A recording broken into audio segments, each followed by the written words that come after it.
What's up, guys? How we doing? So, Ken Roczen, go figure. We're at the halfway point in the Supercross series. He's a contender. He has a bad night. And what do we hear? He's sick again. Hayden Deegan had a different type of night. I didn't expect this out of him.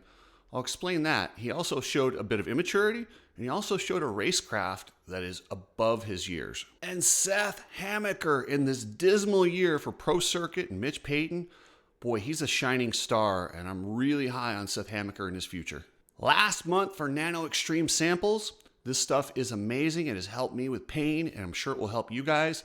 If you want that free sample and you want to try it, just email me at chriscookseymedia@gmail.com. Do it, please, with your name, address, and email, just so I can copy and paste it. I got thousands of these, and it takes a little while to get through them. So if I have to go through and rearrange it, it takes me a lot longer. So please do me a favor and just do it that way. And when you're ready to buy, head over to Nano Extreme, use code Cooksey, and get free shipping. If you're looking for content, head over to Coach Rob's YouTube channel. He's got everything from fitness to interviews. He's got a really good one with Daniel Blair. He's got one with Jeremy Martin. Check out Coach Rob on YouTube. You need people like me so you can point your fucking fingers and say, that's the bad guy. So it's a new year for Ken Roczen, and everybody wonders why he's never talked about in the championship contention, especially when he's having a year like this year. He wins Daytona. He's held the red plate. He's had a great year.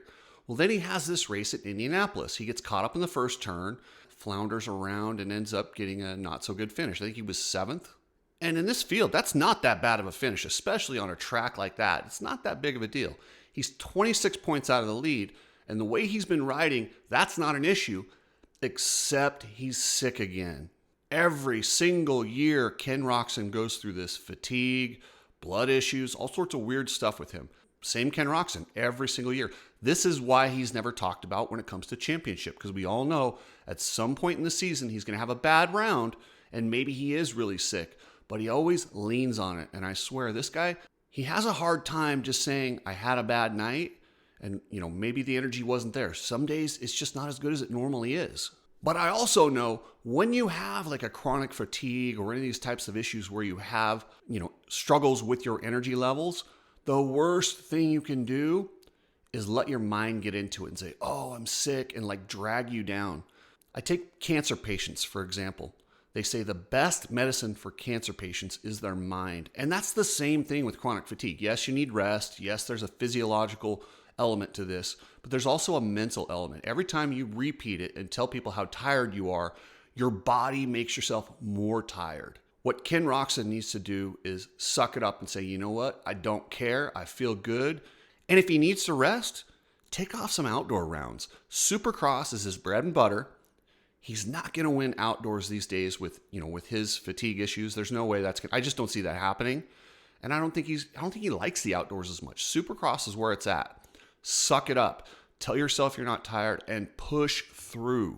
And I hate to break it to Ken Roczen, but at this point in the season, everybody's tired. You just did 9 straight rounds without a week off. That is brutal. Imagine this, guys. Take a vacation, go fly across the country, and come back. Do that 2 weeks in a row, you're exhausted. Try it 9 weeks in a row. Then you add the incredible physical load these guys put on their bodies. Yeah, it's going to cause fatigue. That's what happens. What he needs to do is put that out of his mind, rest over this break, and come back and look at this as an 8-race series and start fresh. And I think if he did that, he could have a shot at this championship. But leaning on this fatigue, sick issues, I don't see Ken being a factor. And I think as the pressure ratchets up with that championship, that triggers his fatigue a little bit more, and he hasn't found a way to deal with it yet. And I think the first step, and obviously it's a lot more complicated than I'm making it, but the first step is in the mind.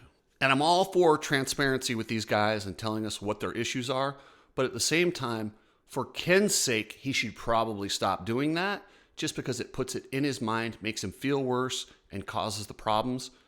And I'll be honest, he kind of looks like an excuse maker. Now for the 250 wrap-up of the East-West Showdown. Seth Hammacker. Dang, he looked good. And no, this wasn't his very first win. He won a long time ago. His rookie season, he got a win. But this one was different. He is a mature guy. He's got the right program around him. When he turned pro, he was up against the 8 ball. He was training at Carmichael's, and Jeanie Carmichael ran this poor kid into the ground. I do have some knowledge of Seth. He worked with Coach Rob, and Coach Rob is all about listening to your body, and not necessarily how you feel, but what the numbers say. What's your resting heart rate? What are all the physiological factors around your body? Well, Jeanie Carmichael doesn't know jack shit. And her whole philosophy is, if you're tired, you're not working hard enough. And it's just not always accurate. Sometimes you have to listen to the data. Seth is a mentally strong kid. He's the type of guy with his mentality and his strength and his work ethic. If you tell him work harder, he will. Even if it's not the right thing, Seth will push himself. He's the type of guy that could do cardio until he died. That's the mental strength that Seth has. Now you take some uneducated person like Jeanie Carmichael who only knows one thing. And it's crazy how just because her son was a champion, all of a sudden she has credibility as a trainer, as a riding coach. Are you kidding me? Come on.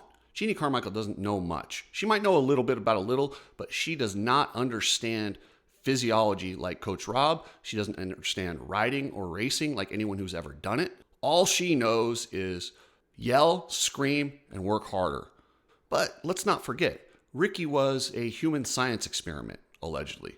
He had all sorts of PEDs and stuff to help him through that grind. There was no testing when Ricky Carmichael was a pro. It was all about just whatever you can out of your body. There's a reason all the racers were good buddies with Tour de France riders and all the cyclists who had all the good stuff to build endurance, strength, all the same things you need for motocross. There was no testing then. So I don't have proof, and it's my opinion, but it's my opinion that Ricky was a human science project. And that's why when his mom screamed at him and told him, you can increase that workload. Well, yeah, if you're on certain supplements, you can increase that workload. If you're not, you have to let your body rest and recover the way it's supposed to, or you will run yourself into chronic fatigue.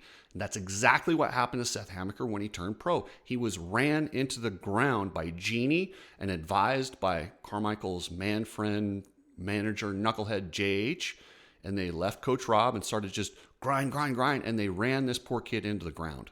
But he looks like he's got his body back where it needs to be. He's got good people around him. And this kid was good. Remember when he was racing the U.S. Open, or not the U.S. Open, but the Monster Cup in the All-Stars? He had a talent, and he was going to be the next guy. I really thought for sure he was going to come out in his first couple years, win races, and possibly get a championship. It didn't happen because he was run down. Well, now it looks like he's got his body back in shape. He's got his confidence. I'm telling you, this win was different than that first one he had the first year. This is a win that could propel him into a championship. These guys in the East, they better watch out. Seth Hammacker is now a contender and a guy who could likely end up being the East Coast champion. How about Tom Vial? Quietly, he has the red plate. The defending champion hasn't won a race yet, but he's been there and he's stayed consistent. The thing about Tom Vial, he knows how to win championships. He's got 2 championships in the GPs. He knows how, and he knows that you have to be there for all the races to win these championships. That's what he's done. And everyone's talking about his speed hasn't been quite there. Well, let's not forget at Tampa in practice, he had a horrendous crash that probably would have had a lot of guys sitting out for the night. He managed the banged up, whatever he had going on, and he's gradually getting stronger and stronger. And look for Tom Vial to ramp it up. When he needs to win, he can win. And that's where Tom's at. He's going to be there every single week and get it done. But I'm really curious. So if Tom does get it done, he is out of the 250 class. He has to go to a 450. If he doesn't win the championship, he gets one more year according to the rules. Where does he go on a 450? He doesn't have a 450 contract. I know that they like him over at Kawasaki. KTM also wants they kind of want him. And, could he be a good guy for Ducati? Absolutely. Think about that. He jumps on Ducati, 0 expectations because it's a brand new bike, but he's really good. He's going to be there all series. Ducati might want to take a look at Tom Vial if he does win this championship and gets out of that 250 class. And with KTM, they've got Aaron Plessinger. He doesn't have a deal for next year. Do they get rid of AP and put him there? I don't know how the fans would feel about that. That's not a good move. You're going to get rid of the American hero, popular rider, and put in a Frenchman? I don't know how that's going to go marketing-wise. Sexton, I don't know what's going on with his contract. I've heard multiple things. I've heard it ends this year. I originally heard it was a 2-year deal with a 3rd-year option. So if he stays and AP stays and Vial wins, do they have enough money to have a third 450? That's something to watch as the season rolls on. It is going to be a crazy, silly season. Then there's the will Husqvarna and Gas still be out there? I don't know. It is going to get wild this offseason. My advice to these riders, anyone that doesn't have a contract, probably take the first offer that shows up, because once you turn one down, there's going to be a couple of guys who are very, very capable who are standing there going, well, I don't have a ride. I'm good enough. There's just no rides. And there's going to be people that signed earlier that they're better than, that they still aren't going to have a rides. Check out Ride Strap to get your shirts, your red pill shirts, your goggles, your glasses. Just a great company. Hit up ridestrap.com. If you're shipping anything, use Precision Transport, a family-owned shipping company. They believe in tracking numbers and just being good at customer service. So hit up pretransport.com if you got to ship anything. Alias MX Gear. They are making a comeback. They got Justin Starling out there this year. And anyone who buys a pant, jersey, glove from Alias MX, you are getting, until March 15th, you will get 2 bottles of the 3-ounce Nano Extreme. $100 value. So check out Alias MX, get your gear and your free Nano if you order before March 15th. So Deegan is always exciting. I was curious how he was going to do. I really thought he was going to come out there and smash everybody and really blow this championship wide open. And he looked like he was trying. In that main event, he did make a mistake though. He showed his lack of experience by going for that quad. There was that quad that he cased it when he went over the berm. There was no need to do that. It was maybe 0.2 faster, but this was a track where it was about consistency. It was about there was a lot of time to be made up. If the track has nothing, no separation, and there's just tenths here and there, yeah, you got to go for the quad. But on a track where it was all about mistakes, guys were hitting different rhythms. I mean, there was a lot of time to be made up. It doesn't make sense to take that big of a risk for such a little gain, and it cost him. He cased it, did something to his bike. But what he did do is showed a maturity. It's crazy. He was immature and mature in the same race. Immaturity by going for it. But once he didn't make the second mistake. And that's what takes you out of championships. You can make one mistake, you get back in, you salvage. When you really blow these championships is when you make one mistake and it turns into 2, 3, and 4, and you get a DNF. He salvaged a bike that was damaged after making a huge mistake, checked his ego, and got a podium, and gained significant points on Julien Beaumer.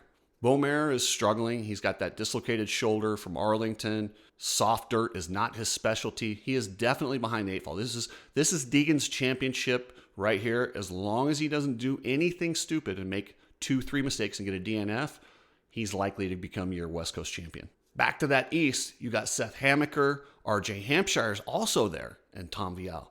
These 3 guys are going to take it to the wire. And the thing about RJ is he's going to get better. That wrist that was bothering him early, now he's got 2 weeks before they go to Alabama. RJ can win on any given night, but he can also throw it away on any given night. But last year he proved he can actually keep it together for a whole series and win a championship. He is the West Coast championship, not the East, but he's the West Coast champion. So I look for one heck of a battle of this championship with Hammacker, Vial, and RJ Hampshire in that East. And now I have to talk about this because this was wild.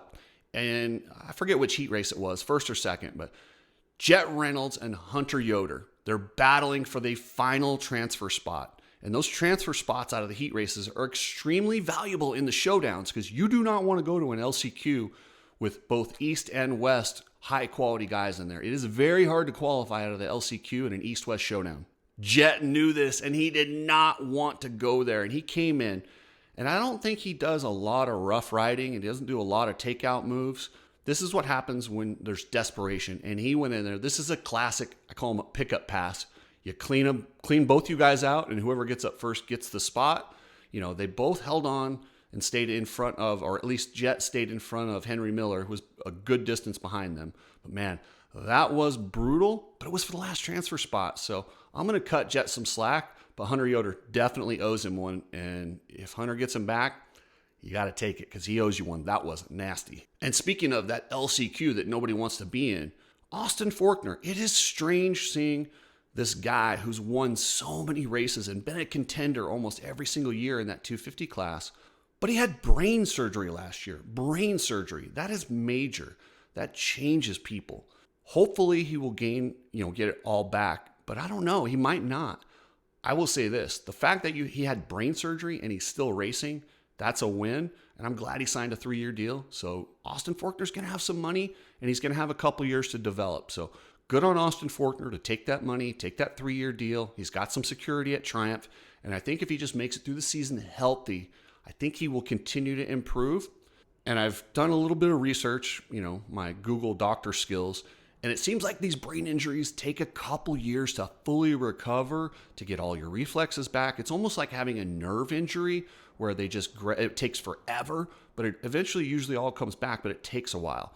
That's what I'm looking at from Austin Forkner. And if he can just get through the year, ride all the races, and stay healthy, I think he's going to be back next year as a contender. Thank you, members. I appreciate everything. Every one of you guys, we're climbing up on almost 200 members now. You guys are all entered to win the Cooper Webb Red Bull helmet that we're giving away in the end of March. So everyone, if you've signed up as a member, you're already entered to win this. And I appreciate you guys. And I really appreciate Nano Extreme for stepping up and making sure that helmet still stayed in the giveaway when we lost the other sponsor. So Nano Extreme, thank you. And here's your member